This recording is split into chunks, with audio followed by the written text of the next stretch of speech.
Pamela Anderson is pretty wonderful here in The Last Showgirl. The rest of the film, Places, please. This is your place's call for the final performance of the Razzle Dazzle.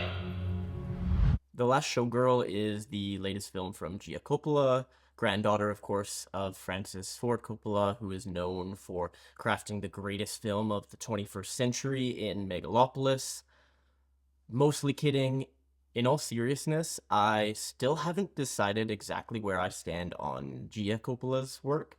She's definitely adept at softly and subtly exploring the complex nature of being a woman. I'm just not sure if she's a brilliant director yet overall.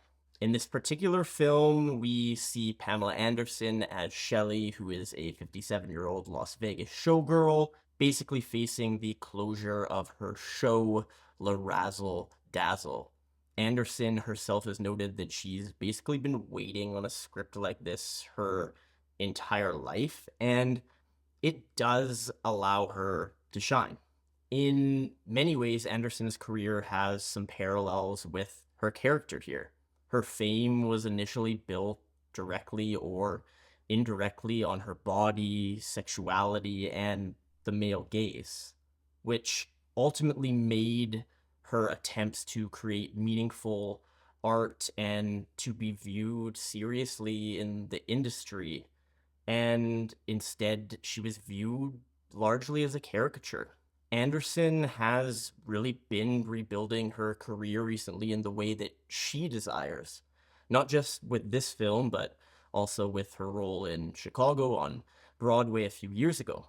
In The Last Showgirl, she really demonstrates some more serious acting chops.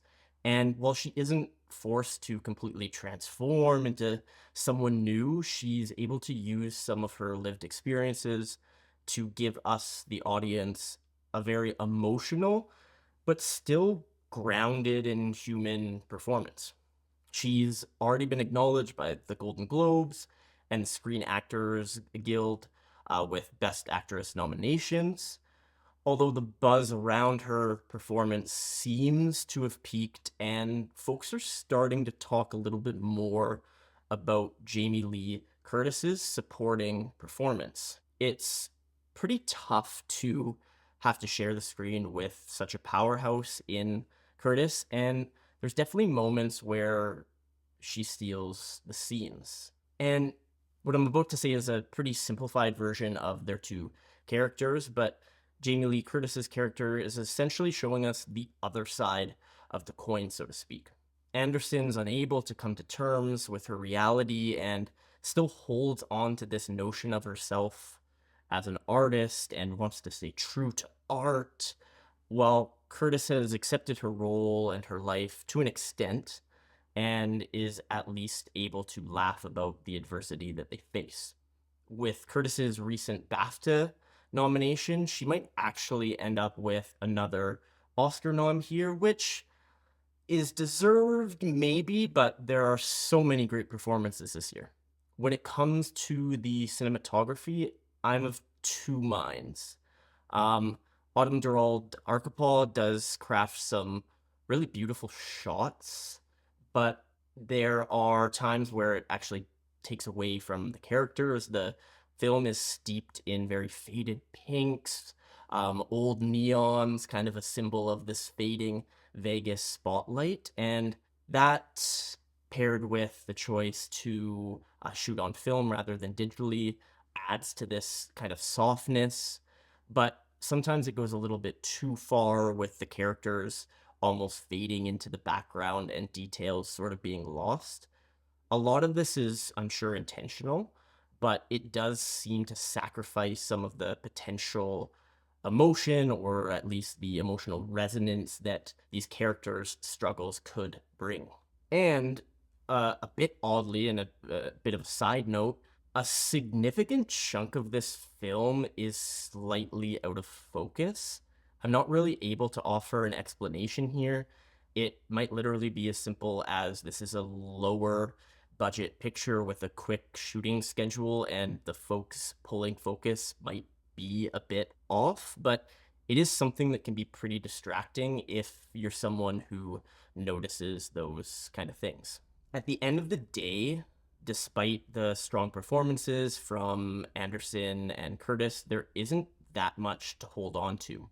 The script is pretty bare, and none of the relationships we start to examine in the film come to any sort of meaningful resolution. It explores very similar themes to some other films from this past year. Most notably, kind of top of mind would be The Substance, but it doesn't have that same sort of impact. We explore the pressure of being a woman in the entertainment industry, this feeling of invisibility and the impact of the male gaze. But other projects have explored them more effectively, certainly on a thematic level.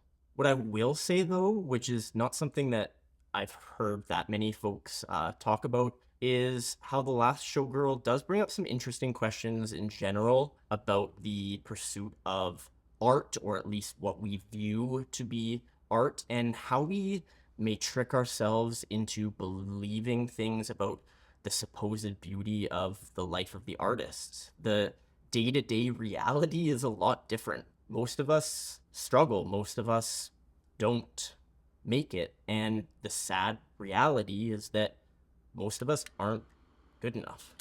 Thanks so much for watching. Like, subscribe, comment, all of those things are helpful to me as a channel and as a human. When I post another one, watch that one too. Thanks so much.